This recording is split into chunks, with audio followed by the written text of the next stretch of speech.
Welcome back to the deep dive. Okay, think about this. You're in the pharmacy, you see that big, heavy bottle of multivitamins. Super cheap, right? You grab it, figure it must be doing something good. Mm-hmm. Well, today we're diving into some source material that's pretty critical of those common, inexpensive supplements. It argues many are, well, fundamentally flawed. It's a strong claim, definitely.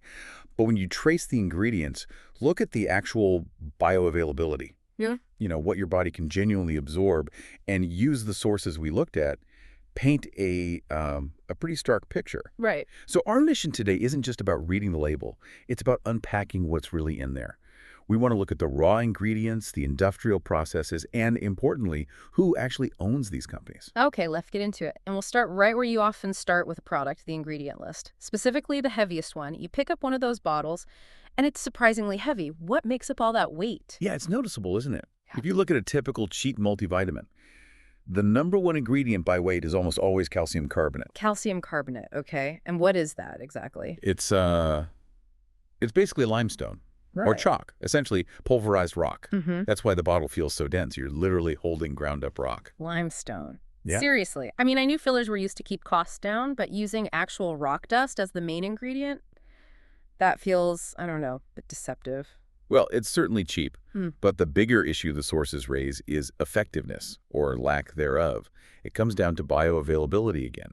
Your body has a really hard time absorbing calcium in that form. How hard? Unlike, say, the calcium you get naturally in dairy, which comes complexed with other things, the body apparently needs up to 12 different metabolic steps just to try and break down and maybe absorb that calcium carbonate. 12 steps. Wow. So your body's working overtime for potentially very little gain. Exactly. And the sources also flag a specific warning about calcium and iron in these supplement forms. Because they're low-grade and synthetic, the body apparently struggles to metabolize and, crucially, get rid of them effectively, which raises concerns about potential buildup. That's definitely not what you're aiming for when you take a supplement. No, definitely not. Okay, so that's calcium carbonate, basically rock. What about the next big one, often listed, magnesium? Is the quality any better there? Unfortunately, not usually in these types of products. Huh. You typically find magnesium oxide, again, chosen because it's extremely inexpensive to produce. Right. But when you look at the absorption rates, magnesium oxide is right down at the bottom. Mm-hmm. We're talking maybe only 3% to 4% of the magnesium in that form actually gets absorbed and used by your cells. Wait, just 3 to 4%. If that's accurate, why on earth would manufacturers use it? Doesn't that make the product mostly useless for magnesium intake? Well, it comes back to cost, Yeah. mainly. Making it cheap is the priority. And here's the kicker. Taking more magnesium oxide doesn't really solve the problem. Why not? Because if you try to take a higher dose to make up for that 96% you're not absorbing, it primarily just acts as a laxative. Your body just flushes it out. It's an absorption issue, fundamentally. Yeah. Compare that to something like, say, magnesium glycinate. It's more expensive, sure, but the absorption rate is around 80%. Big difference. A huge difference, driven by cost, but the nutritional impact is worlds apart. Okay, this is a perfect lead-in to the next big point from the sources. The whole synthetic versus natural thing. Yes. And this is where labeling can get really confusing for people. Yeah. The sources highlight that the word natural on a supplement label, well, it has virtually no legal definition in this context. Really? Yeah. A synthetic vitamin, one made in the lab, can often be legally labeled natural simply because its raw materials, things like petroleum, coal tar, even corn, technically originate from nature, from the earth. But isn't the argument that the synthetic molecule is chemically identical to the one found in food? Manufacturers often say that. That's the core of the debate, yeah.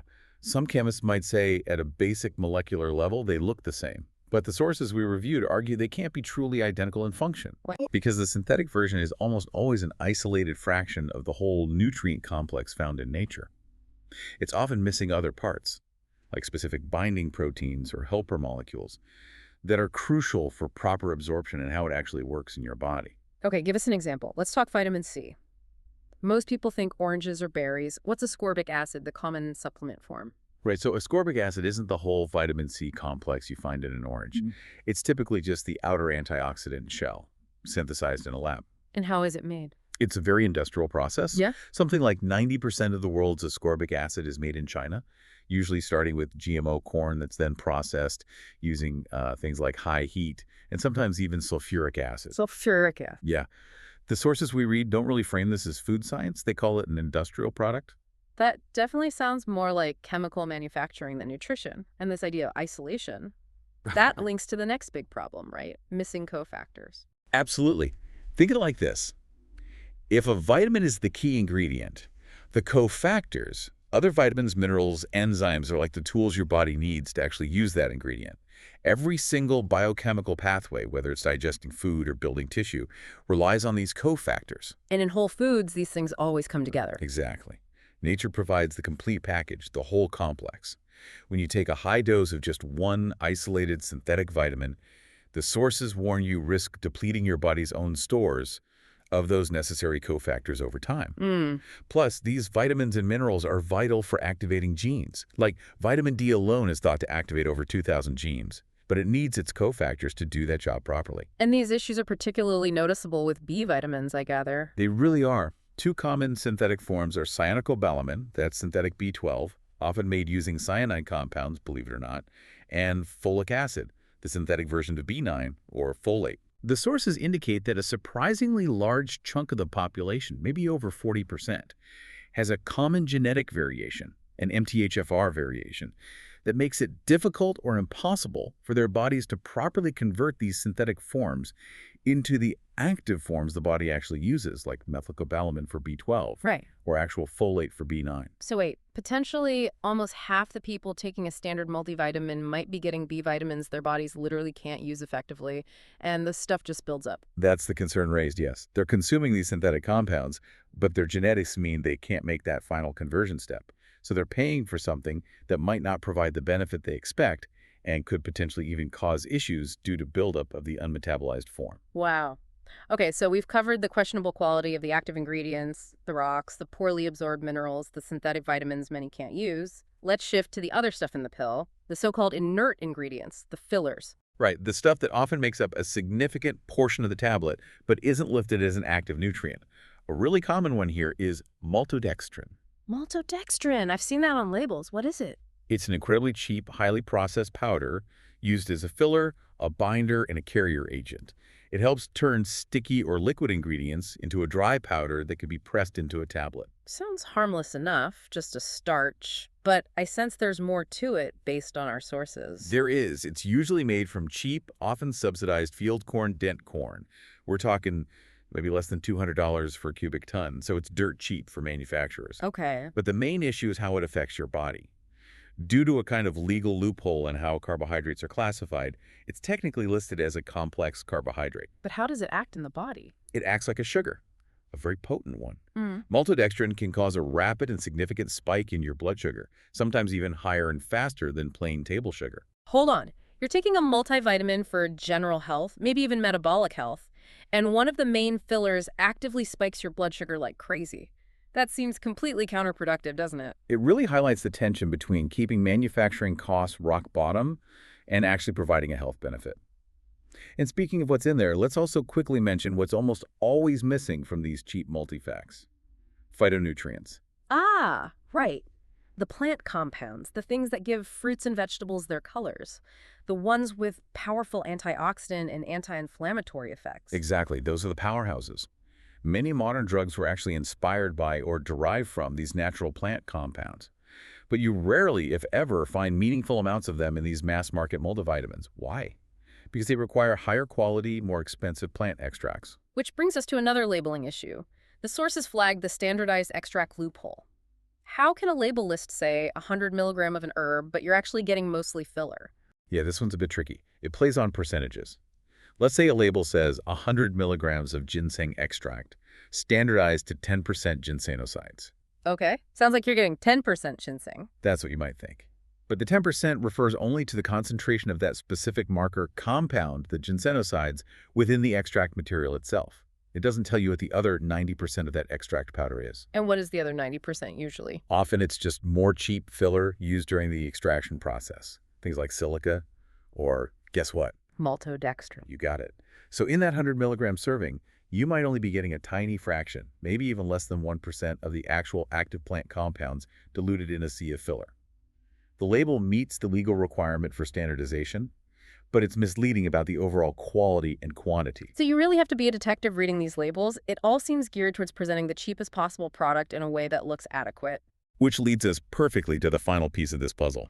Who actually owns the companies making these ubiquitous, cheap multivitamins? If the driving force is clearly minimizing cost above all else, you'd suspect large corporations are involved, right? Yeah, you wouldn't expect small, quality-focused outfits to be using limestone filler. So what does the ownership landscape look like? Well, according to the sources, it's stark. Nearly 100% of these massive, high-volume multivitamin brands, the ones you see everywhere, are owned by either big pharma companies, major big food corporations, often the ones also making junk food, big chemical companies, or large investment conglomerates. So not exactly small, health-focused businesses. Not at all. We're talking major players. The sources give examples. Centrum is owned by Pfizer. Pfizer? Why? One A Day is owned by Bayer. Bayer, the same company that owns Monsanto and Roundup Ready. The very same. And Nature Made is owned by Otsuka, a large pharmaceutical company that also markets drugs like Abilify. Okay, that context. Mhm. It suddenly makes the choice of limestone filler and 4% absorption magnesium make a lot more business sense, doesn't it? The goal isn't peak nutrition, it's maximum market share through affordability. Precisely. It's about volume and shelf space, driven by price point. And it gets even more centralized. It's Right. not just the brands.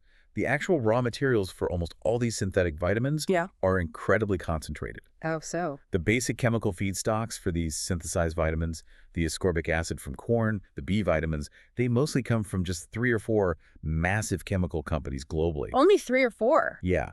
So even if you see dozens of different brands on the shelf, the fundamental synthetic ingredients likely originated from the exact same handful of industrial chemical suppliers. And it's incredible. That centralization combined with the big pharma and big food ownership, it really ties everything together. We've gone from literally limestone and chalk as fillers to minerals like magnesium oxide with maybe 3–4% absorption, to synthetic B vitamins that maybe 40% of people can't even properly use, all bulked out with fillers like maltodextrin that spike your blood sugar.